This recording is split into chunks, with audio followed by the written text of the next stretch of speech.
Okey, bismillahirrahmanirrahim. Assalamualaikum dan selamat pagi. Kita mulakan kelas kita pagi ni yang umum kita Al-Fatihah.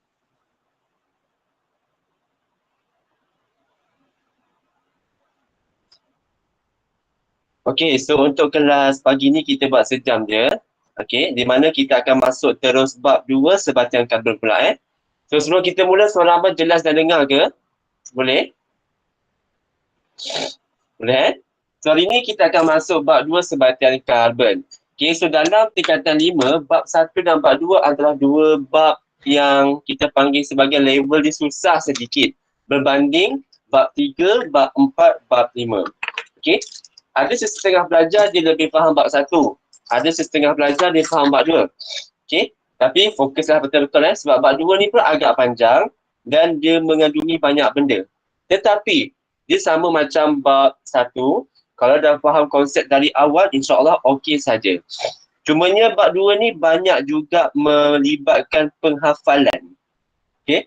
Banyak juga melibatkan penghafalan. Tapi konsep asas pastikan faham lah. Okay, so kita tengok dekat sini slide. Abang dah bagi dalam grup WhatsApp. Kita akan belajar tentang sebatian karbon. Di mana tengok tajuk pun sebatian karbon, karbon compound. Bermaksud kita akan belajar tentang sebatian yang mengandungi karbon. Okey, so tengok dulu, sebatian karbon ni kalau kita tengok daripada sejarah lah. So salah satu keunikan etnik Sabah dan Sarawak ialah minuman tuak. Tuak tu sebenarnya korang boleh anggap sebagai macam tapai sebenarnya. Hampir macam tapai. Di mana tuak ni dihasilkan melalui proses penapaian. So penapaian adalah proses kimia di mana ia melibatkan penguraian molekul besar iaitu glukosa. Glukosa kita boleh dapat daripada roti, daripada bijirin, di mana dia akan diuraikan kepada molekul yang lebih kecil iaitu etanol. Etanol ni merupakan salah satu alkohol lah. So macam mana boleh berlaku penguraian ni? Dia diuraikan oleh yeast iaitu enzim zymase. So tengok dekat sini, semua ni melibatkan sebatian karbon. Daripada glukosa, dia jadi alkohol, etanol. So etanol ni adalah cecair yang ada dalam tuak tersebut, minuman tuak. Dan juga kita punya tapai pun mengandungi alkohol, tapi dia dalam kuantiti yang sedikit lah, yang di mana tak haram pun dan tidak memabukkan pun. Ini contohlah tidak balas kimia, di mana dia melibatkan sebatian karbon. So apakah sebatian karbon? Yang pertama kita kena tahu dia definisi dulu. So sebatian karbon adalah sebatian yang mengandungi unsur karbon sebagai unsur juzuknya. Itu definisi sebatian karbon. Iaitu sebatian karbon ialah sebatian yang mengandungi unsur karbon sebagai unsur utama dia. Unsur utama. Ataupun dalam bahasa lain, unsur juzuknya. Unsur juzuknya. So di bawah sebatian karbon ada dua jenis, iaitu sebatian organik dan juga sebatian tak organik. Berdasarkan nama saja. Organik bermaksud berasal daripada benda hidup, living things. Dan ia mengandungi karbon yang terikat secara kovalent dengan hidrogen, nitrogen, sulfur dan fosforus. Sebagai contoh, petroleum, karbohidrat dan protein. Di mana semua contoh ni dia mengandungi karbon, hidrogen dan diikatkan kepada apa-apa unsur yang lain lah. Sebagai contoh, sulfur dan juga fosforus. Keyword dia adalah dia ada karbon dan dia juga ada ikatan dengan hidrogen. Kemudian akan ada unsur lain lah seperti nitrogen, sulfur dan fosforus. Yang penting dia ada CH. Kalau untuk sebatian tak organik, sebatian tak organik ni berasal daripada benda bukan hidup. Sebagai contoh, oksida karbon, sebatian karbonat dan sebatian sianida. Biasanya semua contoh ni dia tiada ikatan antara karbon dan hidrogen. Dia tak ada. Dia sekadar macam CO2 ataupun CO3 minus. Dia tak ada CH. Kemudian kena tahu, sebatian organik ni, even dia datang berasal daripada benda hidup, sebenarnya pada zaman moden sekarang ni, sebatian organik pun boleh kita hasilkan dalam makmal. So sebenarnya organik ni dah bertukar sedikit dia punya definisi, iaitu organik bermaksud sebatian yang mengandungi ikatan kovalen antara karbon dan hidrogen. Itu organik sebenarnya. Kalau dulu ya, daripada benda hidup. Dia dihasilkan hanya daripada benda hidup. Tetapi sekarang, disebabkan zaman dah moden, so saintis sekarang dia macam identify. Okay, benda hidup ni contoh macam pokok. Dia menghasilkan sesuatu sebatian organik. So dia study. Dia study tentang sebatian yang dihasilkan oleh pokok tu. Contoh saja tau, Ahmad tunjuk. Pokok tu menghasilkan sebatian bentuk macam ni. Contoh saja, OH. Contoh. Ini bermaksud ada ikatan antara karbon dan hidrogen, kemudian ada OH. So, saintis identify sebatian ni. Maka dia cuba hasilkan dalam makmal pula. So, itu adalah sebatian organik. Okey, tak semestinya wajib dari benda hidup. Pun boleh dihasilkan dalam makmal. Sebab saintis sudah kaji apakah sebatian yang dihasilkan oleh benda hidup. Okey, pastikan tahu contoh-contoh organik yang tak organik. Itu je. Organik ada karbon dan hidrogen dan banyak lagi.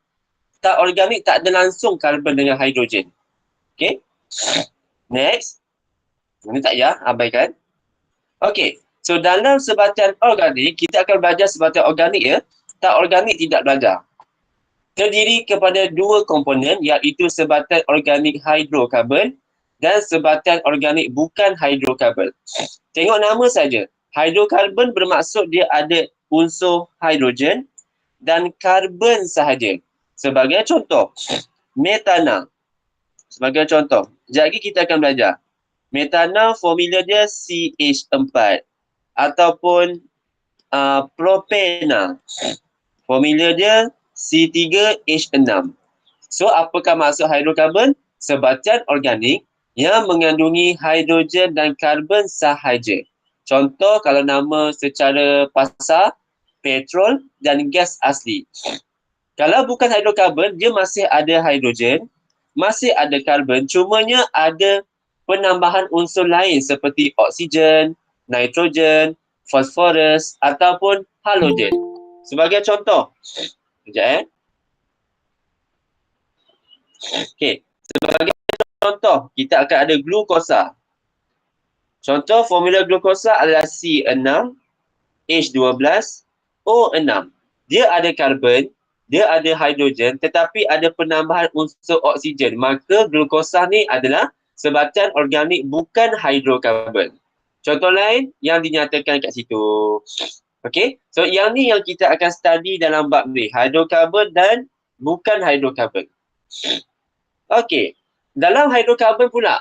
Okey, dalam sebatian hidrokarbon dia mengandungi dua jenis pula, iaitu hidrokarbon tepu dan hidrokarbon tak tepu.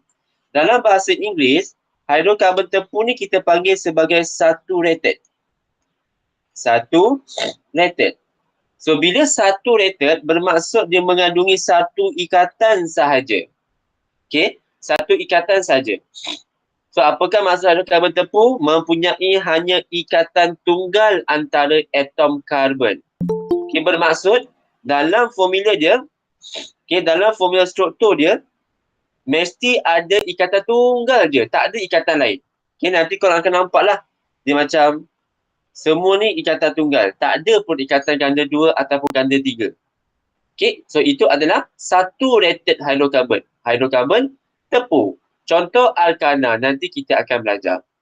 Okay, kalau hydrocarbon tak tepu bermaksud dia mestilah mempunyai sekurang-kurangnya ikatan ganda 2 atau ganda 3. Sekurang-kurangnya 1. Sebagai contoh gambar rajah macam ni. Okay, sekurang-kurangnya 1. Contoh saja. Tengok, dia ada 1 double bond dekat sini. Maka dia adalah hidrokarbon tak tepu. Tak semestinya semua kena ada double bond. Dia mesti sekurang-kurangnya 1 saja. Okay, contoh hidrokarbon tak tepu, alkena dan alkuna. Okay, jangan risau, kita akan belajar zat lagi. Apa benda alkana, apa benda alkena dan alkuna ni. Okay. Alright. Next adalah kita kena tengok. Sekejap. Okay. kita kena belajar pula tentang sumber utama hidrokarbon. Okey. So sumber utama semula jadi bagi hidrokarbon ialah petroleum. Petroleum ni sebenarnya kita panggil sebagai minyak mentah. Petroleum ni kita panggil dia sebagai minyak mentah. Minyak mentah. Okey. So dari mana datangnya petroleum ni? Okey, petroleum merupakan bahan api fosil sebenarnya. Okey, bahan api fosil. Bahan api fosil. Apa maksudnya? Okey, bahan api fosil. Fosil itu bermaksud perebutan haiwan dan tumbuhan daripada berjuta-juta tahun dahulu dalam dasar laut. Okey, so petroleum merupakan bahan api fosil kerana terbentuk daripada penguraian bangkai haiwan dan tumbuh-tumbuhan sejak berjuta-juta tahun dahulu. Okey, so bangkai haiwan ni dan tumbuhan-tumbuhan laut ni yang tenggelam dalam dasar laut ni kemudiannya ditimbus oleh pasir dan lumpur. Betul lah, sebab dia dah mereput kan. So maka ditimbus oleh pasir dan lumpur. Dalam dasar laut kita tahu suhu dan tekanan sangat tinggi, maka dia boleh menukarkan kita punya bangkai ni kepada petroleum. Macam mana proses dia tak tahulah, tapi itu dia punya teori. Okay? Perebutan tumbuhan dan haiwan di dasar laut tu, so dia akan tertimbus ke dalam sana, kemudian akan ada pressure dan juga suhu yang tinggi, dia menukarkan bangkai ni kepada petroleum. Okay? So biasanya bahan api fosil ni digunakan sebagai sumber tenaga lah. Okay? So kalau perasan dekat tengah-tengah laut, mesti korang akan nampak macam satu bangunan. Tak adalah bangunan, macam satu, betul lah, satu bangunan yang terbentuk atas dasar laut. Betul tak? Di mana sangat besar. Okay? So dia kenapa buat kat tengah laut? Sebab dia nak cari petroleum. Sebab itulah petroleum ni ataupun bahan api fosil ni dia adalah sumber yang tidak boleh dikita semula dan tak boleh kita dapat balik. Kalau habis, habis. Okay? So, apabila contoh dekat industri petroleum ni, dia extract petroleum ni. So, petroleum ni sebenarnya mengandungi campuran hidrokarbon. Ialah sebab dia sekadar ambil je bawah tanah, so dia tak tahu. Ini apa tak tahu. Dia ambil je. Dia ambil, korang kena tahu dia mengandungi campuran hidrokarbon. Bermaksud, ada molekul yang kecil, ada yang molekul sangat besar dalam minyak tu. Okay, dalam minyak tu. Dia macam ni Abang ajar. Korang kena tahu, bila dia ambil dari tanah, contoh, dia ambil dah satu minyak besar ni. Dia tak tahu dalam ni ada apa. Nama general dia petroleum. Nama general dia petroleum. Tapi dia tak tahu petroleum ni formula C2H4 ke C3H6 ke, dia tak tahu. Sebab waktu pertama kali dia ekstrak, dia akan mengandungi campuran hidrokarbon sangat banyak. Ada molekul kecil, ada juga molekul yang sangat besar. Okay? So, kalau dia mengandungi campuran hidrokarbon, so dia tak berguna. Dia tak berguna. Sebab kita tak asingkan lagi. Maka, untuk mengasingkan campuran hidrokarbon ni, nama proses dia adalah penyulingan berperingkat. Okey? So, tengok gambar ajar ni. Ini contoh penyulingan berperingkat. Okey? So, tengok belah kiri sekali. So, dia letak petroleum dekat sini. So, petroleum ni dimasukkan ke dalam relau, kita panggil. Relau ni sangat panas. Suhu dia boleh mencecah sehingga 400 degree Celsius. Okey? So, apa yang berlaku dekat sini? Okey, dalam penyulingan berperingkat, pecahan hidrokarbon diasingkan mengikut takat didih yang berbeza. So, secara teori, you guys kena tahu, jikalau molekul itu kecil, sebagai contoh lah kalau kecil, maybe CH4 ataupun C2H6 ataupun C3H8 sebagai contoh, dia kecil. Okay? So molekul yang kecil dia akan mengandungi takat didih yang rendah. Dia akan mengandungi takat didih yang rendah. Logiklah sebab kecil. Kan kita belajar molekul ni terikat dengan daya tarikan van der Waals. Molekul terikat dengan daya tarikan van der Waals. So semakin besar sesuatu molekul, semakin kuat daya tarikan van der Waals. So ini molekul kecil, maka takat didih rendah. Okey. So bila takat didih rendah, maka dia ni lebih mudah terbakar. Lebih mudah terbakar. Okey. So bila dia mudah terbakar, so dia punya ciri pun dia kurang likat. Dia kurang likat. Kemudian warna minyak dia pun adalah pudar. Warna minyak adalah pudar. Okey. So kalau takat didih rendah, mudah terbakar, maka dia akan dipecahkan dan akan terapung ke atas. Akan terapung ke atas. Okey, dia akan terapung pada bahagian atas. Okey, manakala kalau molekul besar,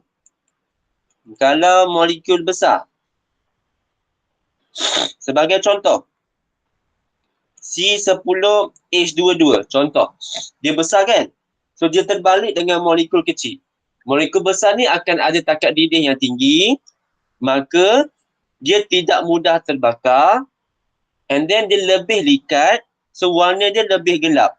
Okay, so molekul yang sangat besar akan mempunyai takat didih yang lebih tinggi, maka dia akan terkumpul di bahagian bawah menara pemeringkat. Ini kita panggil menara pemeringkat. So dia akan terkumpul di bawah. Fikir macam tu je. Molekul kecil terapung ke atas, semakin besar molekul tu dia akan turun ke bawah. So setiap komponen ni nampak tak dia asing. Gas petroleum, gas petrol, gas nafta, gas kerosin, diesel, semua ni diasingkan mengikut saiz. Okey, sebagai contoh, gas petroleum ni dia asingkan kalau hidrokarbon tu mengandungi 1 karbon hingga 3 karbon. Dekat petrol pula dia asingkan yang mengandungi 4 karbon dan 6 karbon. Dan seterusnya. Makin ke bawah, makin besar molekul tersebut. Okey, so konsep dia adalah mengikut takat didih yang berbeza. Maka mereka akan diasingkan mengikut takat didih dan saiz molekul tersebut. Okey, boleh? Boleh setakat ni? Ni sekadar teori je lah. Korang kena tahu dia punya konsep. Iaitu takat didih yang berbeza. Molekul besar, maksudnya daya tarikan dia kuat. Maka lebih banyak tenaga haba diperlukan untuk memutuskan. So, takat didih tinggi. So, dia akan pecah dan terkumpul di bahagian bawah. Kalau molekul kecil, terbaliklah. Okey. Satu lagi cara adalah proses peretakan. Tadi penyulingan berperingkat. Sekarang ni proses peretakan. So, proses peretakan ni, dia melibatkan pemecahan hidrokarbon rantai panjang kepada molekul yang lebih kecil. Okey? Sebab molekul yang besar tak boleh berfungsi. Maka dia boleh pecahkan menjadi molekul yang lebih kecil. So syarat dia adalah dia menggunakan suhu yang tinggi dan tekanan yang tinggi. Dan ada mangkin digunakan. Okey?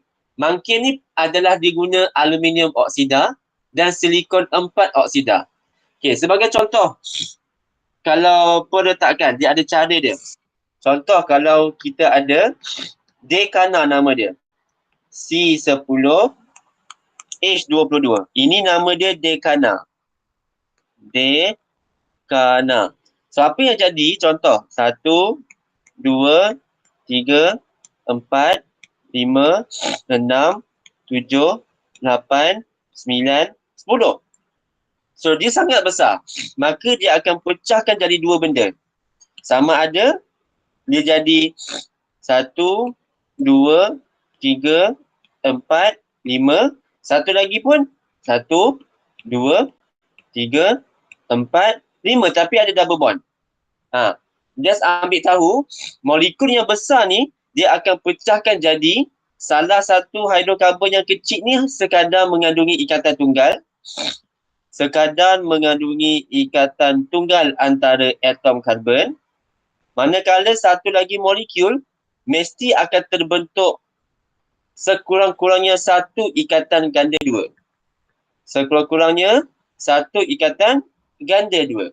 Ambil tahu, kita tak tahu dia akan kecil jadi saiz apa, tapi ambil tahu dia akan menghasilkan salah satunya molekul yang terkandung ikatan tunggal saja. Satu lagi molekul akan terbentuk sekurang-kurangnya satu ikatan ganda dua. Ambil tahu. Ini nama dia peretakan. Proses memecahkan molekul hidrokarbon yang besar kepada molekul hidrokarbon yang lebih kecil. Okey? Dan hidrokarbon yang kecil tu salah satunya mengandungi ikatan tunggalnya sahaja, salah satu lagi mengandungi ikatan ganda dua sahaja. Okey? Alright, ada apa-apa soalan setakat ni? Jelas? Ni kita tak masuk lagi tau. Yang susah punya, ini sekadar teori saja. Selalunya keluar dekat kertas satu. Sekejap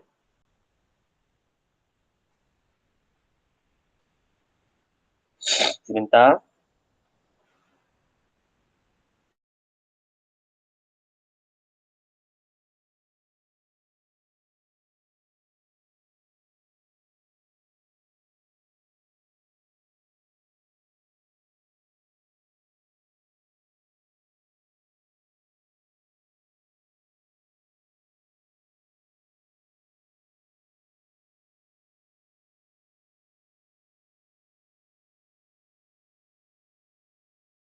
Okey. So kita sambung. Next adalah kita kena tahu apakah sumber alternatif untuk hidrokarbon. So kita tahu bahan api fosil ataupun petroleum adalah sumber bahan api yang tidak boleh dibaharui. Okey. Oleh kerana bahan api ini tidak boleh dibaharui, sumber ini akan semakin berkurang dan kos akan semakin meningkat. Maka sumber bahan api alternatif perlu dicari. Okey. So bahan api hidrokarbon alternatif, apa maksudnya? Dia adalah memberi maksud bahan yang boleh digunakan sebagai bahan api selain bahan api konvensional seperti petroleum, arang dan gas asli. So kita nak gantikan petroleum ni. So apa yang dipakai? Kita boleh hasilkan bahan api alternatif ni daripada sisa organik. Daripada sisa organik iaitu biojisim. Sebagai contoh, okey, bioalkohol, biodiesel, biogas. Di mana semua ni dihasilkan daripada sisa organik. Sebab tu, contoh ada sesuatu industri, dia menanam banyak pokok jagung sebagai contoh. So pokok jagung ni, okay, dia ambil jagung. Tapi ada sisa-sisa pokok tu diproses untuk menghasilkan biogas. Di mana biogas ni adalah salah satu alternatif untuk menggantikan petroleum. So ambil tahu contoh dia. Biodiesel, okay, biogas and also biodiesel. Ambil tahu 3 contoh ni je. Yang lain semua tak ada. Okay. So, okay. Saya rasa itu saja untuk pengenalan dia. Sekarang ni baru kita akan masuk dekat benda yang paling penting. Okay. Yang pertama, kita akan belajar tentang siri homolog.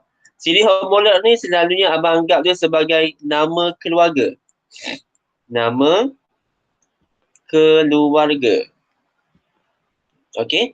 So, apakah ciri-ciri utama siri homolog? Okey, yang pertama mempunyai formula ARM yang sama. Yang kedua, mempunyai kumpulan berfungsi yang sama. Bermaksud, kumpulan berfungsi ni korang kena faham sebagai DNA yang sama. So, contoh kalau kita buat ujian DNA kan, kalau kita tahu dia ni contoh, darah O, maka dia ni keluarga yang ni. Contoh saja. Nombor 3, sifat kimia yang sama. Memberi maksud kalau dia ni keluarga yang sama, mereka boleh bertindak balas dengan bahan yang sama. Okey. Nombor 4, mereka akan mempunyai sifat fizik yang berubah beransur-ansur. Maksudnya, semakin besar molekul tu, dia punya perubahan tu adalah sama. Perubahan dia adalah sama. Dia berubah tu sama. Contoh kalau naik secara 2, Sifat fizik pun naik secara 2. Sekejap lagi korang akan tengok contoh lah. Ambil tahu dulu. Okay. Nombor 5, ahli berterutan berbeza sebanyak atom kumpulan CH2. Tak apa, abaikan. Yang penting, tahu dulu. Okay. So, semua ni adalah pergi kepada benda ni. Ni yang kita kena hafal.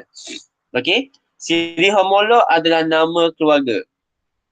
Siri homolog adalah nama keluarga. Kumpulan berfungsi adalah dia punya DNA. Bermaksud kalau kita nampak kehadiran benda tu, dia tu keluarga siapa. Okay. So, tengok satu-satu. Yang pertama, kita ada Alkana. Alkana ni nama belakang dia adalah Ana. Sebagai contoh, Metana. Ataupun Etana. Ataupun Propana. Nampak tak? Dia ada Ana. Bermaksud siri homolog dia adalah Alkana. So, macam mana kita nak tahu dia ni Alkana? Dia akan mengandungi kumpulan berfungsi ikatan tunggal antara atom karbon. Antara atom karbon tambah sedikit. Tak boleh ikatan tunggal je. Kena tulis ikatan tunggal antara atom karbon. Okey. Kemudian tambah sedikit satu kotak, dia punya formula AMP. Tambah sikit, dia punya formula AMP. Buat satu kotak yang lebih. Formula AMP dia adalah CN H2N tambah 2. Okay, ini formula AMP dia. Sebab kita belajar karbon ni mengandungi banyak nombor. Ada karbon 1, ada karbon 2, ada karbon 3. So, kalau kita nak tahu, kalau dia mengandungi karbon 3 sebagai contoh, mengandungi 3 karbon, maka nama dia akan jadi propana. So, macam mana atau formula dia, masukkan 3 tu ke dalam N. So, jadilah C3H8. Kita akan belajar nanti. Okay, tapi itulah fungsi formula AMP. Okay, CN H2N tambah 2. Okay, seterusnya Alkena. Alkena nama belakang dia akan jadi Ena. Sebagai contoh, Etena ataupun Butena ataupun Pentena. Okay, Pentena. Okay, apakah kumpulan berfungsi dia? Ikatan ganda 2 antara atom karbon.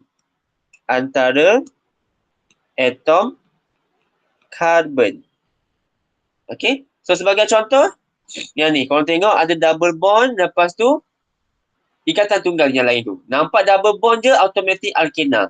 Okay. Formula AMP dia adalah CN H2N. Itu saja. Okay. Sebagai contoh, C2H4. C3 H6. C4 H8. Kalau alkana tadi, contoh CH4. C2 H6. C3 H8. Okey.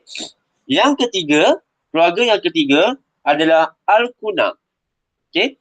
Alkuna sebagai contoh kita ada propuna. Nama belakang dia adalah una. Contoh propuna. So, dia mengandungi ikatan ganda 3 antara atom karbon. Antara atom karbon. Okey. Formula AMP dia pula adalah CN H2N tolak 2. Sebagai contoh, C3 H4 ataupun C4 H, masukkan 3. 6 tolak 2. C4 8 tolak 2. So, C4 H6. Itu contoh. Okay, seterusnya, alkohol. Alkohol nama belakang dia akan ada ol. Tapi cara buat nama dia lain sikit. Sebagai contoh alkohol, metanol. Dia bukan metol, metanol. Kita tambah nol sikit. Anol. Metanol. Ataupun etanol. Ataupun propanol. Ini contoh-contoh alkohol. So, kumpulan berfungsi dia adalah hidroksil. Hidroksil tu adalah OH. Okay. Adalah OH. Formula AMP dia pula CN H2N tambah 1. Sebagai contoh, CH3OH ataupun C2H5OH. So kena hafal formula am. Kalau tak hafal, salah formula dia. Salah formula, salah persamaan kimia. Dia akan jadi banyak salah. So kena hafal formula am tersebut. Okay. Seterusnya, asid karboksilik. Di mana dekat belakang you guys akan nampak oik. O-I-K, oik. Sebagai contoh, asid metanoid. Asid metanoid. Dia ada perkataan asid dekat depan. Metanoid acid ataupun ethanoic acid. Dalam bahasa Melayu, asid ethanoid. Okey? Dia punya kumpulan berfungsi karboksil nama dia. Di mana korang akan nampak COOH dalam formula. Okey? Formula am dia adalah CN H2N tambah 1 COOH. Sebagai contoh, CH3COOH, asid ethanoid. Ataupun C2H5 COOH, asid propanoid. Okay. Dan yang terakhir adalah ester. Ester kita akan belajar topik paling terakhir. Tapi ambil tahu dulu, kumpulan berfungsi dia adalah karboksilat. Karboksilat. Formula am dia tak payah. Tak payah hafal pun tak apa. So saya tak tunjuk dulu. Abang akan tunjuk dekat topik ester nanti. Okay? So benda ni, kotak ni kena hafal dulu sebelum masuk topik seterusnya. Sebab nanti susah kalau tak hafal. Paling penting formula am tu. Cuba salin dulu. Jangan nak screenshot je. Salin dulu dekat kertas. Kalau boleh abang sarankan, tulis buat kotak ni, tampal kat buku. Senang nak tengok-tengok balik. Okay? Cuba tengok. Abang bagi 2 minit.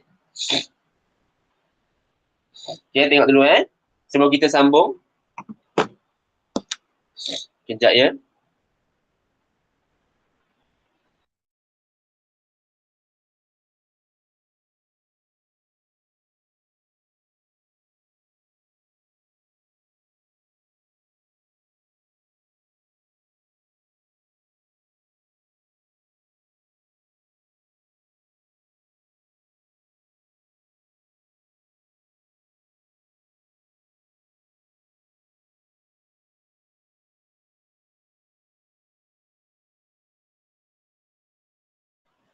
Tak ada Nanti baru kita tengok setiap satu ni macam mana kita akan belajar. Kita akan belajarlah cara buat formula, cara nak namakan, kita akan belajar sekejap lagi. Okay? Sekarang ni cuba hafal kumpulan berfungsi dia dengan formula am dia. Formula am yang sangat penting. Hari ni kita akan masuk alkana dengan alkena dulu. Okay? Yang lain tu kita akan masuk nanti.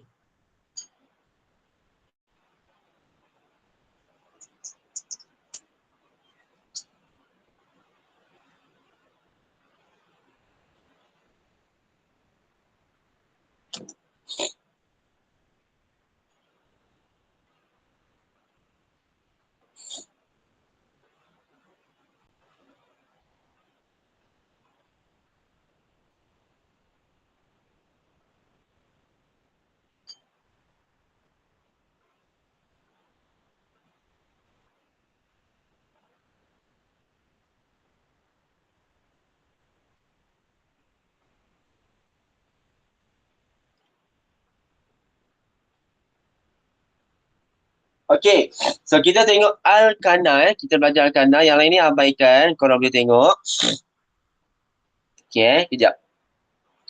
Okay, tengok alkana. Kita akan masuk terus alkana So, alkana.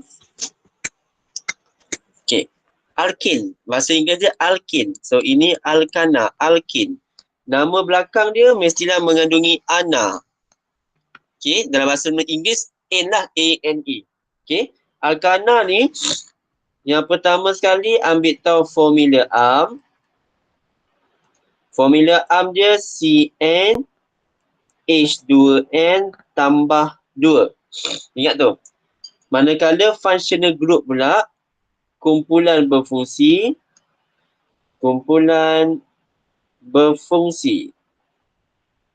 Kita panggil dia sebagai ikatan tunggal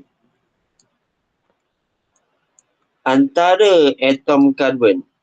Antara atom karbon. Sekejap, gelap ni. Ha. Okay, ikatan tunggal antara atom karbon. So, sekarang ni, kalau kita nak tengok satu-satu, kita kena tahu nama depan dia. Kita panggil sebagai nama induk.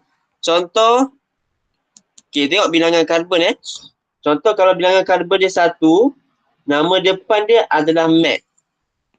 Kalau 2, add. Kalau 3, prop. Kalau 4, boot.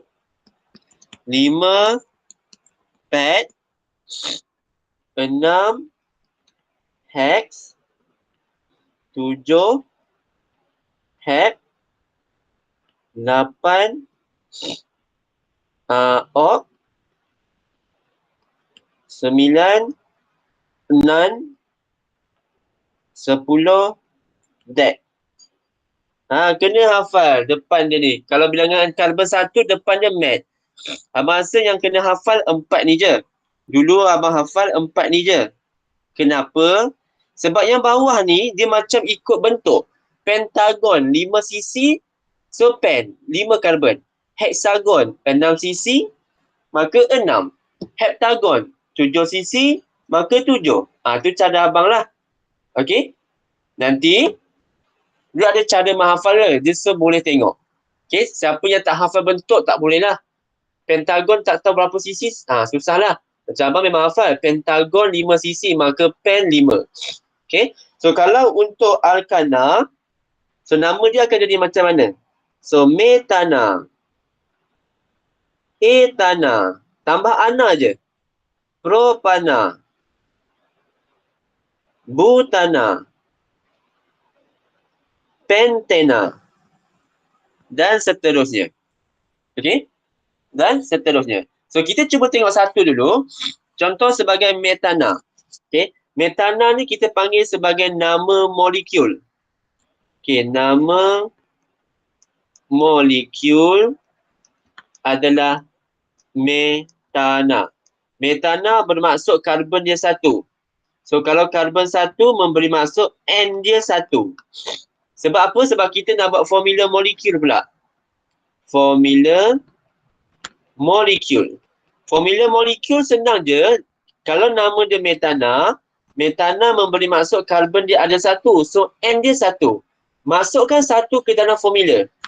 So, C1 H2 darab 1 tambah 2. Maka formula metana adalah CH4. Macam tu saja. Metana karbon 1 bermaksud N dia 1. So, masukkan 1 ke dalam N dalam formula ARM. Okey? Kemudian formula struktur pula. Okey. Formula struktur ni apa? Formula struktur ni adalah kita nak tunjukkan ikatan antara atom. Kita nak tunjukkan ikatan antara atom. Sebagai contoh, kita nak lukis metana, CH4. Okay. The first thing adalah lukis karbon. Karbon 1. Okay. Karbon 1. Ada 4 hidrogen. 1, 2, 1, 2, 3, 4. Hidrogen, hidrogen, hidrogen, hidrogen. Okay, macam tu saja. Okay, korang kena tahu dekat sini, atom karbon wajib ada 4 ikatan. Ambil tahu.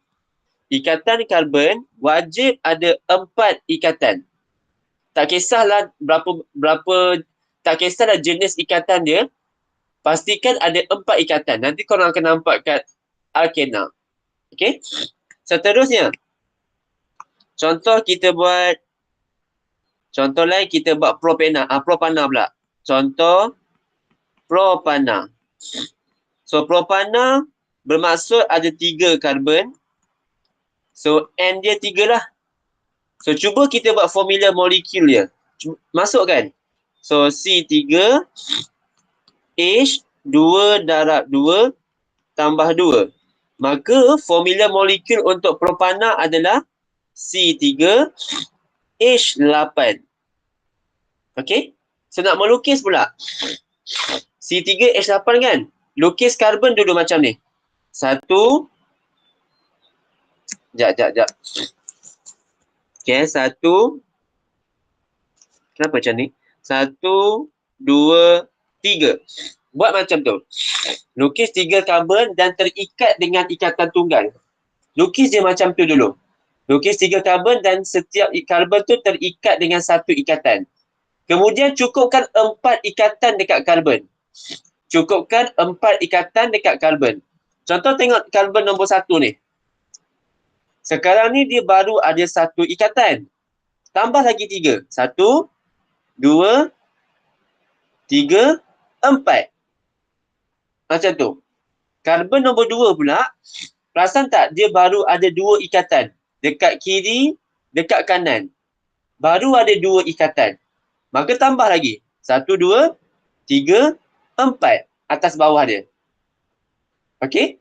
Belah kanan pula baru ada 1, 2, 3, 4. Macam tu. Okey? Abang ulang balik Lukis karbon dulu. 1, 2. Satu. Kenapa? 1, 2, 3. Cukupkan 4. 1, 2, 3, 4. 1, 2, 3, 4. 1, 2, 3, 4. Letaklah hidrogen. Letak hidrogen. Okey? Okey, ada apa-apa persoalan? Cara melukis dan cara buat formula. Boleh? Okey, cuba semua orang buat. Cuba semua orang buat kalau bilangan atom karbon adalah 6 dan kalau bilangan atom karbon adalah 7. Cuba buat nama molekul dia, formula molekul dia, formula struktur dia. Cuba buat. Bilangan karbon 6, bilangan karbon 7. Cuba buat. Pastikan ada nama molekul, formula struktur. Cuba buat.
Okey. So kita tengok satu-satu. Okey, kalau bilangan atom karbon 6, okey. So kita tahu kalau 6 nama depan dia hex. Okey, hex. So nama dia akan jadi hexana. Hexana. Alright. So formula molekul dia masukkan 6 dalam N tu. So jadilah C6H14. So lukis C6. 1, 2, 3, 4, 5, 6. Cukupkan 4 ikatan dekat setiap karbon. Cukup kan? Kalau tak yakin, kira balik. Cukup tak karbon, cukup tak hidrogen. Okey? Letak H. Letak H. Letak H. Letak H. Letak H. H. H. H. H. Dan seterusnya. Okay, dan seterusnya. Kemudian kalau bilangan atom karbon 7 pula. 7 heptana. Okay, heptana. So heptana C7 H16. Masukkan dalam M tu. Kemudian lukis juga 7 karbon. 3, 4, 5, 6, 7. 7 lah. 1, 2, 3, 4, 5, 6, 7. Lengkapkan 4 ikatan. Lengkapkan 4 ikatan. Okey. Kalau boleh jangan buat macam tu. Dia kena ada jarak sikit. Jarak sikit. Macam tu. Okey. Kemudian letak hidrogen. So, itu itulah untuk alkana. Alkana yang paling simple. Okey, setakat ni boleh ke untuk alkana?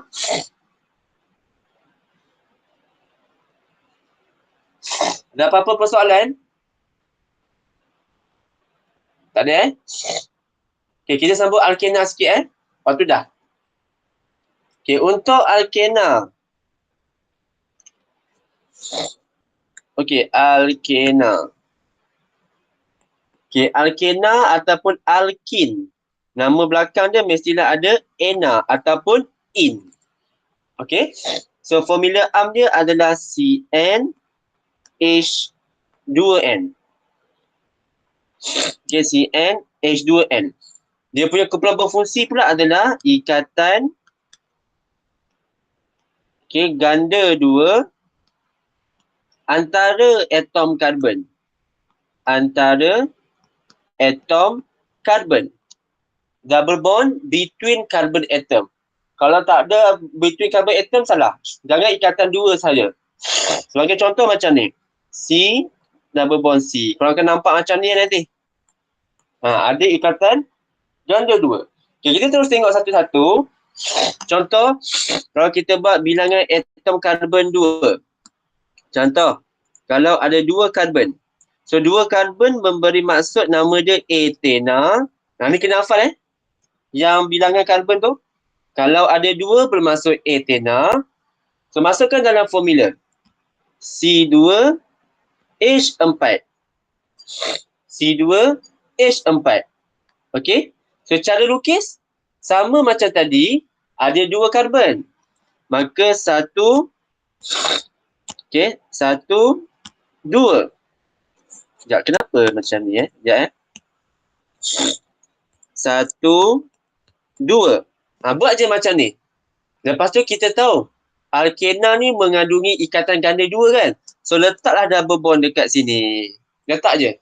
Kemudian cukupkan 4 ikatan dekat karbon.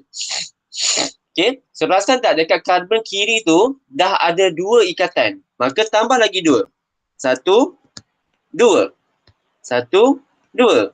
So dah cukup 4 ikatan. Okay, dah cukup 4 ikatan. Korang kalau nak buat kat bawah pun boleh tau hidrogen tu. Sebagai contoh, kalau nak buat bawah pun boleh sebenarnya. 1, 2. Letak double bond.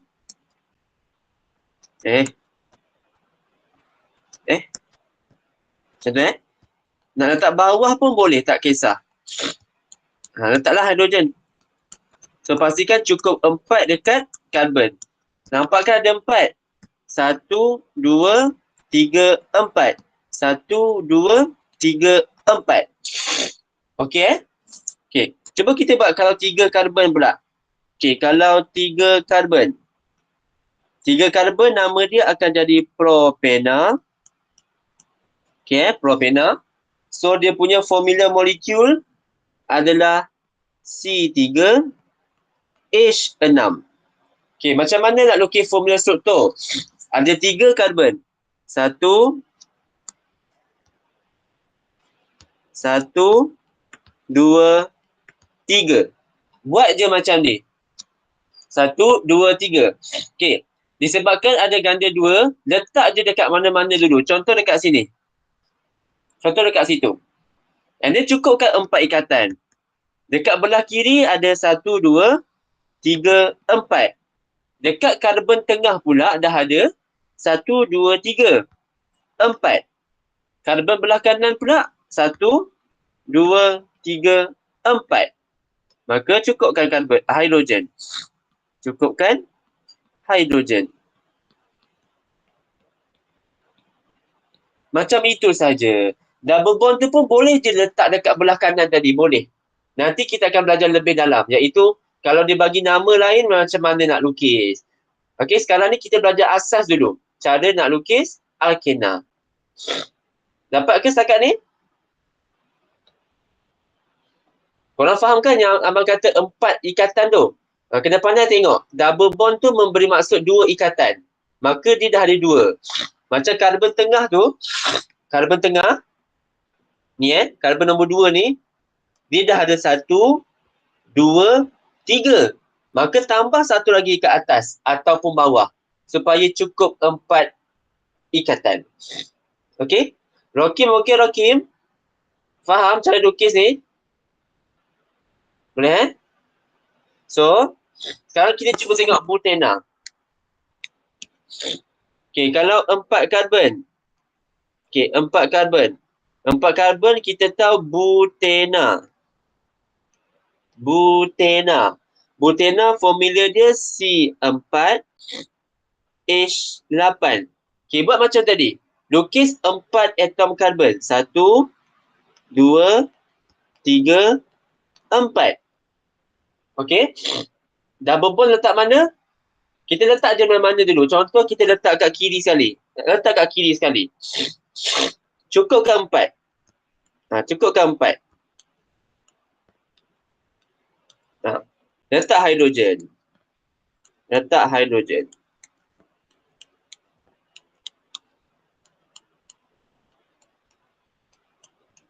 Okey.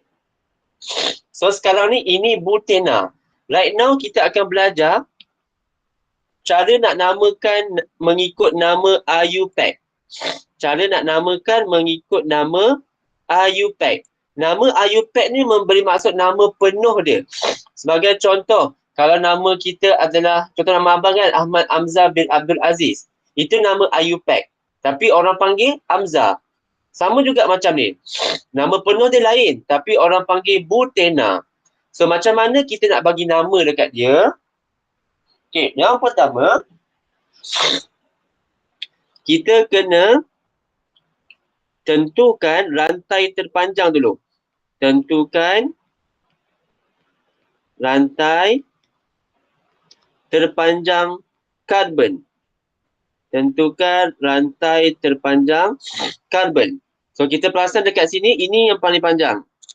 Ada 4 karbon, betul? Kalau ada 4 karbon, bermaksud nama depan dia adalah but. But. Okey. Nombor 2, tentukan. Okey. kedudukan kumpulan berfungsi. Kumpulan berfungsi, functional group. Functional group, kumpulan berfungsi. Okey. Dalam gambar raja, kita tahu kumpulan berfungsi adalah double bond. Adalah double bond. Ni, double bond. So, double bond ni dia mendekati belah kiri, betul tak? Dia mendekati karbon belah kiri sekali. Maka karbon belah kiri akan jadi nombor 1. Ini 2, ini 3, ini 4. Okey? Kita tengok kedudukan kumpulan berfungsi, dia mendekati belah mana? Dia mendekati karbon paling kiri. Maka karbon paling kiri jadi nombor 1. Okey? Double bond bermaksud dia mengandungi ikatan ganda 2 kan? So, dia adalah keluarga alkena. So, dia adalah ena nama belakang dia. Sebab ada double bond. Okey? So, double bond ni terletak pada karbon nombor berapa? Okey, kumpulan berfungsi ni terletak pada karbon nombor berapa? Kan dia terletak antara karbon nombor 1 dan 2, betul tak? Terletak antara karbon nombor 1 dan 2, ambil nombor kecil. So, dia terletak pada karbon nombor 1. Kita panggil dia sebagai 1 ena. So, nama penuh dia akan jadi but 1 ena. But 1 ena. Ini nak memberi maksud, ena ni memberi maksud ada double bond. Double bond ni dekat mana? Dekat karbon nombor 1. Okey? But nak memberi maksud ada 4 karbon dalam formula tu. Okey. Setakat ni boleh ke?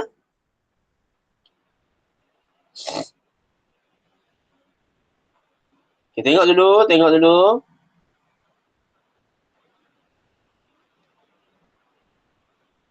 Okay, right now,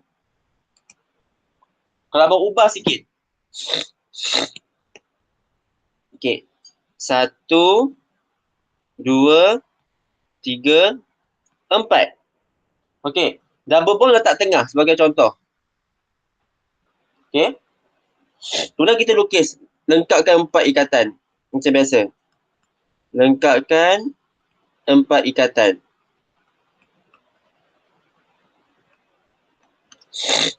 Okay, sekarang ni kita kena pandai menomborkan karbon. Nak tahu start dari kanan atau kiri. Tengok double bond, dia berada pada mana? Berdekati belah kanan ke kiri? Ke dia kat tengah-tengah? Mendekati belah mana? Ikatan ganda 2 tu. Ke kanan ke kiri? Ke dia seimbang kat tengah-tengah? Cuba. Okay, kalau tengah-tengah bermaksud dia sama je dekat dengan belah kiri, sama je dekat dengan belah kanan. Dia tengah-tengah. Maka nak nomborkan dia, tak kisah nak start dari kiri boleh, macam ni. Warna biru ni Nak start dari kanan pun boleh, warna hijau. Tak kisah. Sebab dia tengah-tengah. Maka macam mana nak namakan dia? Dia ada 4 karbon. Maka nama depan dia but. Kemudian korang nampak ada double bond. Dekat antara karbon nombor 2 dan karbon nombor 3, betul? Double bond dekat karbon nombor 2 ataupun nombor 3. Iaitu nama dia akan jadi ena lah. So, ini adalah alkena. Double bond tu dekat karbon nombor 2. Maka akan jadi but 2 ena. Okey? Nombor dengan huruf kena buat dash tau. Tak boleh sambung. Nombor dengan huruf korang kena pisahkan menggunakan dash. Sebab itu but dash 2 dash ena. Okey, ini nak memberi maksud ena ni maksudnya ada double bond. Dekat mana? Karbon nombor 2. Dan but maksudnya ada 4 karbon. Okey. Boleh. Nanti next kelas kita tengok contoh lain lagi. Boleh? Ini baru yang simple punya. Nanti baru kita belajar kalau dia susah sikit. Okey, setakat ni fahamkan ini dulu. Boleh So nanti next class kita akan sambung. Alkena lagi tapi bentuknya complicated sikit. Kemudian alkohol dan seterusnya. Alright? So masa itu saja untuk hari ini. Hari ini kita buat sejam je. Ada apa-apa soalan? Jelas?